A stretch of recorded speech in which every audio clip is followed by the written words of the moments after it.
दूध उत्पादक शेतकरी मित्रांनो नमस्कार। जंत निर्मूलन करताना कोणत्या गोष्टी विचारात घेतल्या पाहिजेत हेच आज आपण पाहणार आहोत।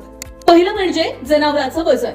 आपण जनावरांच्या वजनानुसार जंताचं औषध हे दिलं पाहिजे। औषधाची मात्रा कमी मिळाल्यास पूर्ण जंत निर्मूलन होणार नाही आणि म्हणूनच वजनानुसार जंतनाशक देणं हे गरजेचं आहे। जनावरांच्या वजन काढण्याच्या टेप या बाजारामध्ये उपलब्ध आहेत। जनावरांचं वजन कसं करायचं या संबंधी एक स्वतंत्र लेख आपल्याला उपलब्ध करून आम्ही नक्कीच देऊ।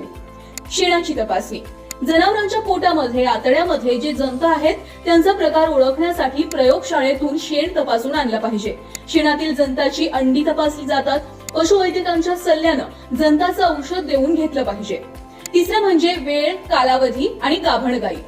लहान वासरांना दर महिन्याला पहिले 6 महिने जंताचं औषध दिलं पाहिजे। मोठ्या जनावरांना दर 3 महिन्याला जंताचं औषध दिलं पाहिजे। दरवेळी जंताचं औषध देताना वेगवेगळं औषध हे दिलं गेलं पाहिजे।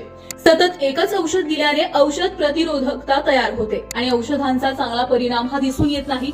गाभण गायींना पशुवैद्यकांच्या सल्ल्यानंच जंताचं औषध देऊन घेतलं पाहिजे। जंताच्या औषधासोबत लिव्हर टॉनिक दिल्यास जनावरांचा तणाव कमी होण्यास मदत होते। सकाळी किंवा संध्याकाळी जंताचं औषध हे दिलं पाहिजे।